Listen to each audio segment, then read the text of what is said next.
Bom dia, pessoal. Espero que todos estejam bem, tá joia?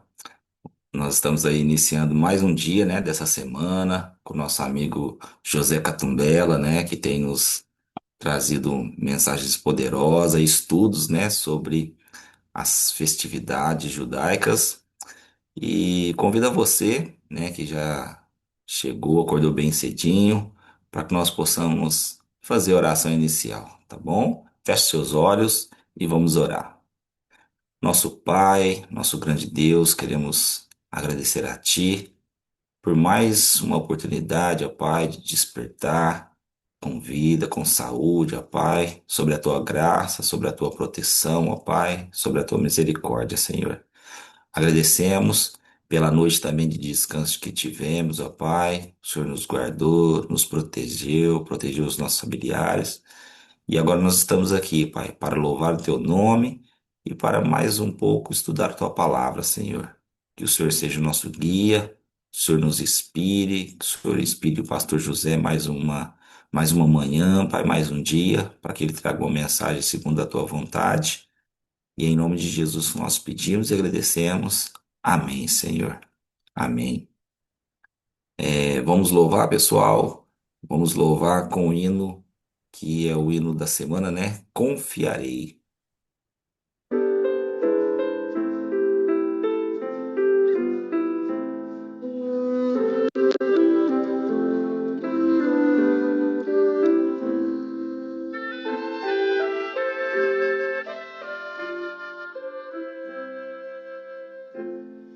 Nas tuas veredas, Senhor,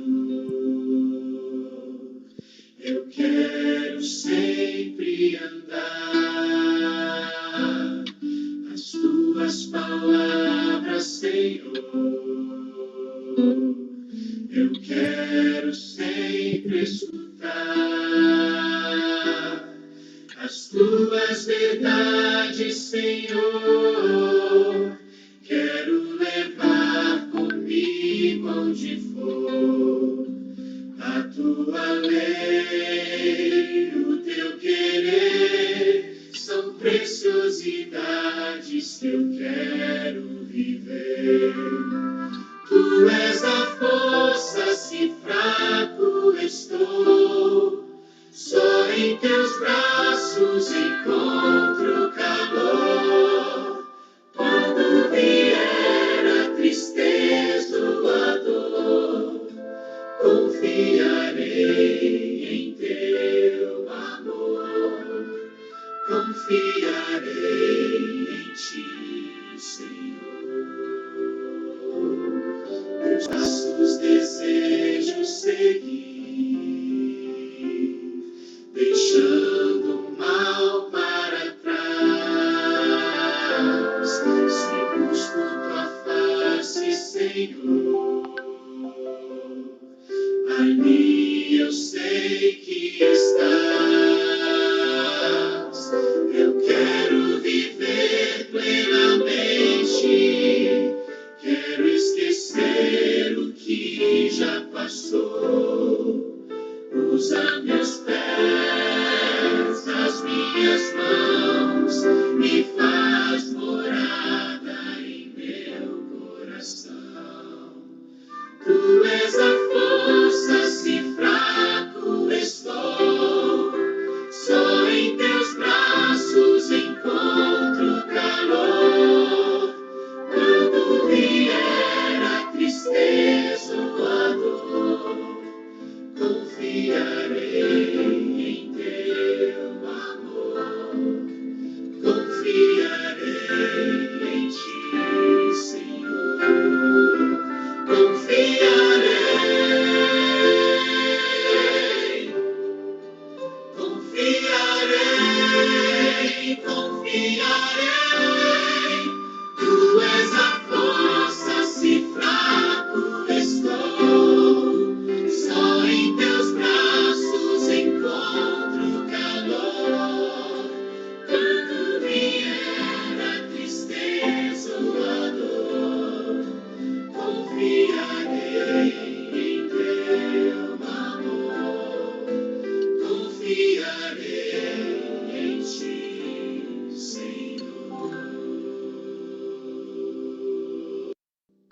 Amém, amém, né? Nós possamos confiar no nosso Senhor. Bom dia, pastor Catumbela, tudo jóia? Bom dia, meu querido irmão. Tudo jóia, Espero paz que de tudo Deus? jóia. Espero que esteja bem, tá jóia? Nosso novo amigo, né? De Angola, né? Exatamente. Tem um nome muito interessante, né? Tô tentando decorar seu nome aqui, muito legal, tá bom? Tá certo, muito Seja obrigado. bem-vindo, meu irmão, mais um dia, tá? Mais uma vez, que Deus possa te usar, tá? Possa te Amém. inspirar aí, te dar a inspiração dos céus, tá joia? E é Aí, contigo agora, tá bom? tá certo. Vamos fazer uma oração novamente? Senhor Deus e Pai, graças te damos, ó Senhor, pelas tuas misericórdias, pela sua bondade que tem se renovado em nós a cada manhã. Te agradecemos pela certeza do perdão dos nossos pecados em Cristo Jesus e pela sublimidade da sua palavra, pelos quais nós temos sido agraciados dia após dia. Agora, de forma muito específica, rogamos para que o teu Santo Espírito nos ajude a entender as tuas verdades, também de acordo às necessidades, às nossas carências espirituais. Nos conforta, esteja com cada um e todos que estão aqui presentes. Em nome de Jesus, nós oramos e te agradecemos pelo estudo de hoje. Amém. Ah, eu não sei se já posso avançar ou a irmã Cláudia quer dizer algumas palavras. Ok. Bom, em primeiro lugar, eu quero agradecer a Deus, né, pela oportunidade. Recentemente recebi algumas solicitações e temos alguns amigos que estão com a gente agora, que fazem parte da comunidade, pessoal daqui, do nosso maravilhoso Tocantins, pessoal de Pernambuco, e de maneira especial também temos até gente de Angola para acompanhar o nosso upgrade. Então, eu estou muito feliz, né? Louvado seja Deus por isso. Vou pegar aqui minha Bíblia. Ah, prepare sua Bíblia também, porque a algum dado momento nós vamos precisar ler os nossos textos, né? Para os nossos amigos que estão chegando provavelmente hoje, a Ana Cláudia, se puder disponibilizar ali as nossas apresentações. Ou já está ali? Já Ok, coloquei. excelente. Alguém Agora, pode agora eu confirmar se consigo está ver. Tá, aparecendo? O pessoal tá consegue ver? aparecendo. Tá aparecendo, Ok. perdão. Então, nós começamos, ou seja, a nossa proposta é nós analisarmos as 7 festas judaicas, né, festividades. Portanto, nós já avançamos um pouquinho, né? Já falamos da primeira, da segunda e agora a terceira. E a nossa ideia, no segundo slide, ali na segunda apresentação, nós temos a nossa proposta de estudo, né? Nós estamos explorando o sentido tipológico comemorativo de cada uma dessas solenidades do antigo Israel, bem como o seu significado para a igreja hoje. Estamos tentando perceber se ainda é relevante ou não para os dias atuais.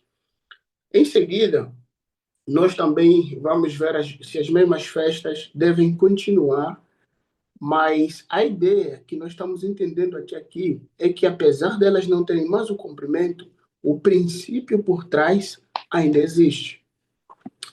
E hoje, assim, seguramente, nós vamos avançar, né? A festa das semanas, ou Pentecostes, e a festa das trombetas. Por que eu coloquei aqui festa das semanas? É interessante porque a gente precisa lembrar novamente que a festa do Pentecoste, que é comumente chamado, ela também faz parte dessas festas de peregrinação. Então, no Pentecoste, o povo de Deus também eles precisavam ter essa continuidade de peregrinar até que eles pudessem chegar no centro do santuário, onde eles pudessem, então, adorar ao Senhor. O Pentecoste, especificamente, acontecia em um dia. Nesse caso, nesse dia específico, acontecia também algumas outras coisas que a gente vai ver na medida que a gente vai avançar.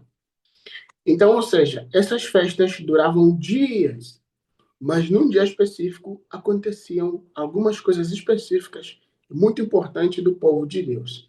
É por isso que eu coloquei aqui a festa das semanas, porque são semanas que vão acontecendo esse dia. E apenas num só dia, então vai se cumprir algumas coisas específicas que a gente entende que é o Pentecoste, né? O que tipifica aquilo que a gente hoje entende do que é de fato Pentecostes, né? Agora, um detalhe também que a gente precisa entender é a gente trabalhar, ou até mesmo entender um pouco, a concepção de Pentecoste. Existe uma diferença da, da, da, da palavra original do hebraico, que originou essas semanas, com a palavra que depois foi traduzida no grego. Então, veja, a partir do hebraico, essa festa é definida literalmente como festa das semanas. Por quê? Por causa de várias semanas, duas, né? Por isso que ela é identificada como festa da semana. Agora, na ocasião do Pentecoste, então, aquelas pessoas que, em algum dado momento, que são conhecidos como os setentas, decidiram traduzir a palavra de Deus para o grego, então eles utilizaram a palavra Pentecoste, né? Penta, que é uma palavra grega que vem ali, né, da numeração que dá o sentido de 50, nesse caso, que a, até o dia que vai somar o número 50, então o Pentecoste ela se cumpre de forma exaustiva. Então eles decidiram usar essa palavra Pentecoste. Acho que é só para vermos essa diferença, porque eu coloco festas da semana, que era assim conhecida na concepção hebraica, e posteriormente, por causa da tradução, nós conhecemos como, como dia de Pentecostes. Agora, o que acontecia especificamente nesse dia? Quando a gente avança um pouco mais, ou seja, ok, aqui diz assim: essa festa é também chamada de Pentecoste porque era celebrada 50 dias depois a cerimônia das primícias, que acontecia no dia 16 de Abibe, como a gente já viu. Era parte do calendário agrícola e consistia em levar ao Senhor as primícias da colheita de trigo em Sés de Sivan. Nesse dia 6 de Sivan é um dia muito importante, porque nesse dia aconteciam as coisas específicas que marcavam também de maneira específica esse dia, essas semanas, mas nesse dia aconteciam coisas que caracterizavam o dia de Pentecostes. A festa era uma peregrinação celebrada no Santuário Central, Deuteronômio 16, verso 10. E nós já lemos ontem um pouco sobre esse texto, mas eu acho que é importante a gente ler rapidamente. Se alguém puder nos ajudar com essa leitura, eu ficaria grato para que possamos ter um pouco mais de interação. Deuteronômio 16, o verso, o verso, o verso 10. Alguém poderia ler para a gente, por favor?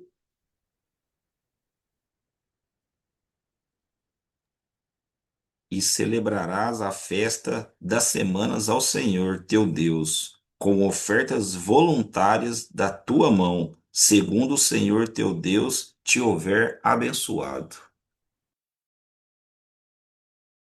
Vê se você consegue ler o próximo texto, por favor. Alegrar-te-ás perante o Senhor teu Deus, tu e o teu filho, e a tua filha, e o teu servo, e a tua serva, e o levita que está dentro da porta da cidade, e o estrangeiro, e o órfão, e a viúva, que estão no meio de ti, no lugar que o Senhor teu Deus escolheu para lhe fazer habitar o seu nome. É excelente. Agora veja, para lhe fazer habitar o seu nome. Então, lembrando que eles estão peregrinando, mas a algum dado momento eles precisam se concentrar bem ali onde a presença de Deus também se faz presente para suprir o pleonasmo. Então, nesse sentido, Deus ele escolhe, ele determina, ele orienta, porque o nome dele precisa estar presente, precisa ser conhecido perante o povo. Lembrando que o foco das festas, como outrora a gente já tinha dito, ela tem duas dimensões, tanto a dimensão temporal e espacial. Deus vai trabalhando com ele ao longo do tempo e várias coisas são representadas ali, simbolizadas de várias outras coisas que vão acontecer posteriormente também. Consequentemente, o foco de Deus é querer habitar com o ser humano, é querer estar presente, porque ele é um Deus pessoal, um Deus relacional. Então, o povo dele precisa carregar o nome dele, porque eles agora são depositários das verdades eternas, porque Deus agora quer fazer deles também um sacerdócio, para que através dele, desse povo, os outros povos também possam conhecer ao Senhor. E quando a gente avança, aqui na próxima apresentação, nós temos alguns elementos. Veja só, diferente do que acontecia na festa dos paisagens, aqui é diferente. Veja, dois pães eram assados com fermento, enquanto lá não havia esse elemento de fermento. E eram apresentados diante de Deus. O Pentecoste ocupava apenas um dia. Então, a gente chama a festa da semana porque, apesar de ter vários dias, o Pentecoste ocupa apenas um dia que é especial. E nesse dia, há essa dedicação exclusiva da parte de Deus, que seria o dia 6 de Sivan. Então, veja, isso vai acontecer no terceiro mês. Lembrando que a gente já passou os outros meses, como o famoso mês de Abib, que a gente falou bastante, né? Aqui já é uma transição, né? Aqui já estamos no terceiro mês, que era dedicado ao culto religioso. As festas estavam também associadas à experiência de Israel no Sinai, quando foi estabelecida a aliança. Então, veja, quando o povo de Deus estava saindo do Egito, nessa transição do Egito para Canaã, muitas coisas aconteceram. E parece que, em algumas datas específicas do calendário em que as festas aconteciam, Deus estava ensinando gradualmente o povo e o povo estava avançando. Agora, o detalhe é que quando isso acabou se tornando comum, essas festas continuaram e cada uma delas estava trazendo na mente do povo aquilo que aconteceu no passado e ao mesmo tempo também apontava para certas coisas que vai acontecer. Então eles pegavam dois pães e assavam com fermento. E isso era apresentado diante do Senhor no dia de Pentecostes. E outro detalhe importante, quando eles estavam saindo rapidamente do Egito, lembrando que eles tinham que sair rapidamente, depois da Páscoa, depois da festa das primícias, então acontece exatamente o dia de Pentecostes. Só que nesse dia de Pentecostes, exatamente nessa data, na ocasião, Deus ele aparece e agora ele dá aliança, ele estabelece aliança com o seu povo. Especificamente, que nós também conhecemos como as tábuas da aliança dos 10 mandamentos. E eles tinham que oferecer um culto ao Senhor. Então, o que estava acontecendo? O que marca esses dias de Pentecostes? Primeiro elemento, aqui é a unificação de dois elementos, do pão e do fermento, juntos nesse dia. E ele também é a aliança de Deus e o culto ao Senhor. Por que o povo de Deus precisava de uma aliança? Quando eles estavam no Egito, algum dado momento da vida, eles se esqueceram de várias coisas. O sotaque da identidade de Deus. Então Deus agora ele separa esse povo. Agora Deus ele quer ser o único Deus e verdadeiro da vida dessas pessoas. E consequentemente a isso, na antiguidade, para que você pudesse ser um povo, uma nação, você precisa ter alguns elementos importantes. Primeiro, você precisa ter um rei, você precisa ter uma terra, uma possessão, e você precisa ter um pacto da aliança. E nesse contexto, alguns povos vizinhos, eles faziam aliança com algumas nações mais poderosas que pudessem proteger e cuidar deles. Então, nesse sentido, Deus ele estava se tornando o Deus da nação de Israel. E outro elemento importante, você conhece muito o texto famoso, Deus ele convida o seu povo. Para quê? Por que Deus separa? Eles precisavam ser depositários das verdades. Imagine uma garrafa em que Deus deseja agora depositar as verdades eternas para que esses sejam cheios da palavra e da vontade de Deus, tenham discernimento de Deus. Deus queria um povo assim, que através das suas ações, daquilo que eles fazem, as outras nações olhariam para o povo de Israel e diriam: verdadeiramente, esse é um povo diferente, é um povo especial. E outra coisa que dá tristeza, às vezes, ao estudarmos, é que eles não apenas tinham que ser depositários da verdade. Deus também chamou esse povo, primeiro porque Deus amou, mas Deus chamou esse povo para que todos eles pudessem ser um sacerdote de Deus. Era o desejo de Deus que quando Deus se manifestasse, todo o povo poderia estar presente, mas através do pecado, o povo não conseguia se aproximar. É a razão pela qual que Deus teve um intermediário, Moisés. E depois ele vai instituir os sacerdotes. Por quê? Porque o povo pecava e o pecado nos afasta de Deus. Apesar do pecado não nos separar do amor de Deus, Deus está sempre presente, mas ela nos afasta. E quando nós continuamos com a vida de rebeldia, o que acontece? A aliança se rompe. E ali, infelizmente, a gente pode se perder. Então, nesse contexto, é importante lembrar que hoje também Deus deseja nos fazer sacerdotes. Todos nós precisamos ser intermediário da graça e do amor de Deus, ser uma extensão para outras pessoas. Esse foi sempre o maior desejo do Senhor. E Paulo, então, no Antigo Testamento, ele fala que Deus agora estava reafirmando o povo de Deus, para que eles pudessem ser novamente o povo da aliança de Deus. Isso se cumpre no Pentecoste. E aqui, olhando para o significado, então, o nosso texto diz assim: o Novo Testamento estabelece uma nítida conexão entre o Pentecoste e a igreja cristã. Foi durante a festa do Pentecoste que os discípulos receberam o batismo do Espírito Santo. E a igreja, como tal, veio à existência como o novo povo de Deus. Ou seja, Jesus aqui, ele cumpre uma promessa. Em Atos 1:8, a promessa é que o povo de Deus, eles receberão poder, né? E eles também terão o Espírito Santo. E nisso, Jesus ele está confirmando que ele foi ao céu, mas ele continua presente com seu povo. Só que Jesus, quando a gente vai estudar Apocalipse, a partir do capítulo 5, Jesus ele recebe autoridade. Por que ele recebe autoridade? Porque ele era o cordeiro que foi morto e ressuscitou. Ele venceu a morte. Agora ele tem nas suas mãos o destino da humanidade. E o destino da humanidade também é o destino do seu povo. Agora Deus se torna o juiz, o rei, para dar sequência na história da humanidade. E através da vitória de Cristo, o povo de Deus também obtém a vitória. Aqui embaixo, nessa nota, diz assim: mas também apontava para algo que ocorreu no santuário celestial. O derramamento do Pentecoste foi uma comunicação do céu de que a confirmação do Redentor havia sido feita.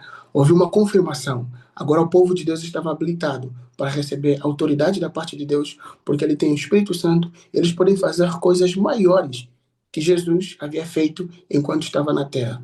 Jesus cumpre a promessa de receber o poder e torna-se ungido sobre o seu povo. Ou seja, uma vez que no Antigo Testamento Deus ele se constitui como nação, no Novo Testamento Jesus ele se constitui, ou seja, perdão, no Antigo Testamento Deus se constitui como rei da nação. Aqui no Novo Testamento Jesus ele volta e de maneira mais clara fala assim: eu sou o Senhor de vocês. Vocês me pertencem. Eu estou aqui para cuidar de vocês e conduzir todas as coisas. A boa notícia nisso tudo é que também nessa promessa, veja, o pão e o fermento apresentava a unificação. Então, aqui, com a queda ou com a descida do Espírito Santo, aí temos a unificação dos judeus e dos gentios. E vamos avançar um pouco.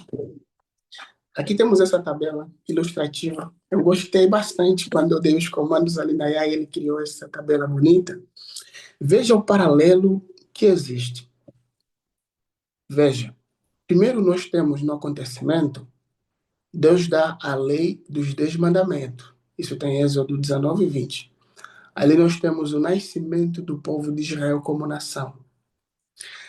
Então, sequencialmente, o Espírito Santo desce no cenáculo em Atos 2, e nesse caso nós temos o nascimento da igreja. É a lei escrita no nosso coração, de acordo com Jeremias. Agora veja como é que as coisas estão conversando. Deus ele estava chamando uma nação lá no Antigo Testamento, exatamente no Pentecostes, eles poderiam separar e dar ofertas ao Senhor de gratidão também e tudo mais, mas eles também receberam a lei e através dessa lei, Deus estava constituindo eles como nação. Isso está apontando para algo maior. O povo de Deus continuou, Israel continuou, apesar de eles terem pecado no Novo Testamento. Então o Espírito Santo, ao descer do céu, os gentios também, eles agora têm a graça. Parece aquele elemento do fermento e do pão. Aquilo que era ruim e aquilo que é bom, eles se unificam. E aqui nós temos a igreja cristã se formando, onde você e eu fizemos parte, que seria conhecido como Israel espiritual. E a oferta está aqui: judeus e gentios unidos em Cristo Jesus. Então veja que essas festas aqui, elas estão apresentando e também estão apontando para coisas que aconteceriam futuramente. Lembrando, na medida que elas estão acontecendo, Deus está ali, Deus está ensinando, mas Deus também está preparando lições para as futuras gerações. E de maneira muito breve, a gente vai resumir aqui as festas das trombetas. A gente pode avançar. Esta é a primeira festa, né, do outono. Lembrando que nós estamos deixando agora as de primavera, agora estamos entrando no outono. E ele era celebrada durante o sétimo mês, Tishri, que esse é o mês, né? Como um dia de descanso solene, um sábado cerimonial. Embora alguns creiam que essa é uma festa de Ano Novo, o texto não realça neste fato. É chamada Festa das Trombetas porque a celebração era iniciada por um toque de trombeta. Ali vai mais um conceito assim, hebraico, que é uma nota que muitos gostam de colocar. Veja só, nós sabemos que era uma cerimônia também, essa festa, evidentemente, mas a Bíblia não traz de maneira nítida, específica, como as outras, do porquê que isso acontecia. Mas existem alguns elementos e alguns textos que nos ajudam a entender a razão dessas festas. Por quê? Porque após essas festas, algumas outras coisas aconteciam, ou pelo menos elas comunicavam alguma coisa. Mas agora, a palavra hebraica para trombeta, ela não dá o sentido de trombeta como trombeta que nós conhecemos hoje, nos dias atuais. Seria basicamente o som de chifre, né, de gorneio, mas um som assim muito forte. Então seria basicamente nesse sentido que é conhecido como as festas das trombetas. E ali talvez vai uma tarefa, de repente tenha um exegeta ali e tal, e queira denominar, dar um nome mais próximo ao significado original. E quando a gente avança, nós entendemos alguns elementos importantes. Veja só. Primeiro, né, ele era um memorial. E aqui a nota que a gente coloca é a seguinte: é possível que o propósito da festa tenha sido lembrar ao povo,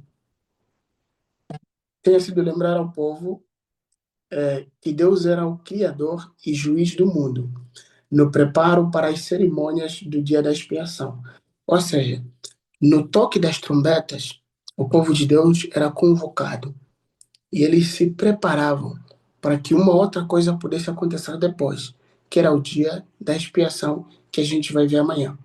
Isso é sugerido também por algumas passagens de Salmos que nós colocamos aqui embaixo.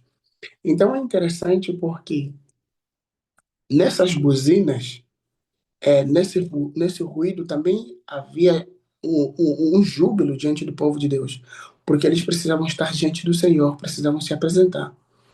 E sequencialmente, alguns desses salmos que são apresentados, eles associam essa experiência com um chamado para louvar a Deus, primeiro como rei, e como juiz do mundo, e como criador, e como preservador do seu povo.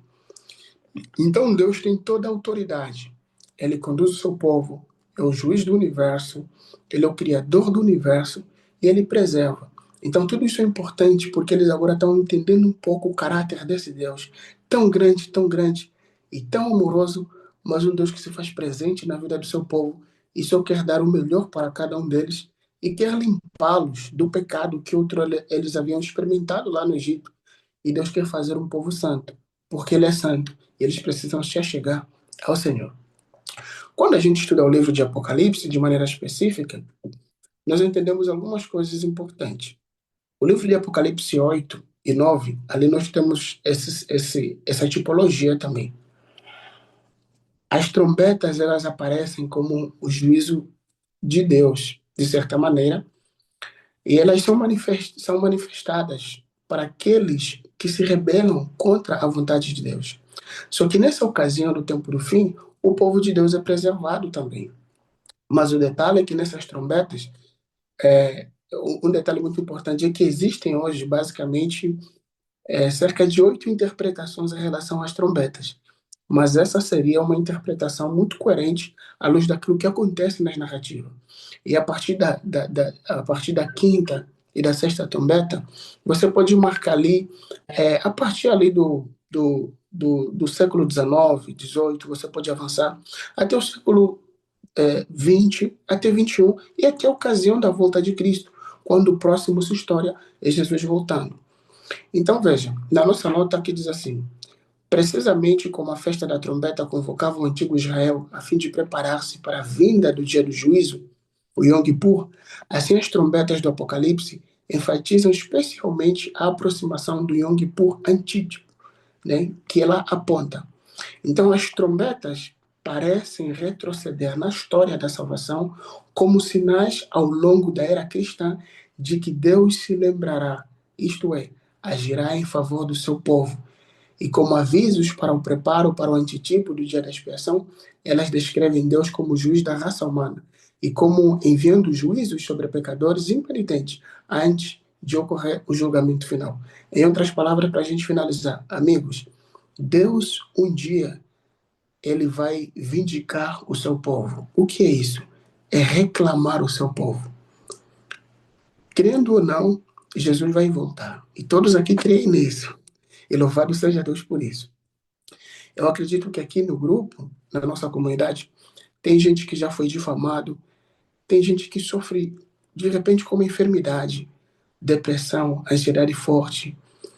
Tem gente que já foi apunhalado pelas costas. Existem muitas coisas que acontecem na nossa vida, mas mesmo assim, apesar da dor e do sofrimento, nós continuamos perseverantes, continuamos acreditando nesse Deus. E isso confunde até o inimigo, que é Satanás. Como é possível, em meio a tantas coisas, esse povo continua perseverando? É ali onde entra a beleza do Evangelho. Um dia Deus virá para limpar dos nossos olhos todas as lágrimas e nos fazer entrar no seu gozo, onde não teremos mais fome e não haverá dor, e não haverá luto, e nenhuma lágrima vai rolar mais, porque tudo será passado. E Deus agora, ele vai nos vindicar, nos reclamar e nos dar o verdadeiro sentido de nos apresentar quem realmente nós somos diante dele. Os méritos nossos não farão mais justiça, mas serão os méritos de Cristo que estarão diante de nós. Então, tudo isso tem uma representação. E tem uma outra coisa que a gente vai falar possivelmente lá na calçada em relação aos dias cerimoniais, que é algo que acontece. No final, eu deixei ali o nosso calendário, né, que a gente havia prometido. Eu não tive muito tempo de dar o comando na inteligência artificial, mas eu achei esse calendário aqui no Google, e eu achei interessante, e ali a gente pode conhecer os meses, né, do calendário judaico. E essa é a nossa exposição, e que Deus possa nos abençoar, e que Deus seja realmente, de fato, essa pessoa, que Ele seja para nós um ser que mesmo longe, Ele está perto da gente. E finalmente, existe essa palavra: o destino da humanidade está sob o comando de Cristo. A vitória já é garantida. Isso nós já sabemos. E se nós estivermos enxertados, ligados a Cristo, a vitória dele também é nossa vitória. E que Deus nos abençoe. E que cada um possa viver na certeza de que somos vitoriosos em Cristo e que em breve reinaremos com ele para todo sempre. E aqui finalizamos esse momento, Ana Cláudia. Você pode dar sequência. Amém, pastor. Amém. Bela mensagem, belo estudo, né? Eu gostaria que o pastor encerrasse o estudo aí antes da calçada com uma oração, tá bom? O senhor pode fazer uma oração para nós? Excelente, meu amigo. Então vamos orar. Querido e amado Deus, mais uma vez te louvamos pela sublimidade da tua santa palavra. Amém. E obrigado porque cada festa não simplesmente apontava para algum evento, mas principalmente para Cristo Jesus, que viria a esse mundo e daria sentido às coisas, e através da sua obra verdadeira, teríamos os efeitos eternos do seu trabalho. E uma delas é a nossa salvação. Nos ajuda a estar conosco e nos ajuda a ampliar tudo isso na nossa calçada agora. Em teu nome oramos e te agradecemos pelo dia de hoje, em nome de Jesus. Amém. Amém. Amém. Obrigado, pastor. Obrigado por mais uma vez o estudo, tá joia? Tá, Nós João? vamos fazer uma foto, né? Antes da gente ir para a turma da calçada, nós temos vários amigos aí, né, que participaram conosco hoje, né? Você que puder e quiser também, né? Vamos abrir a sua câmera, vamos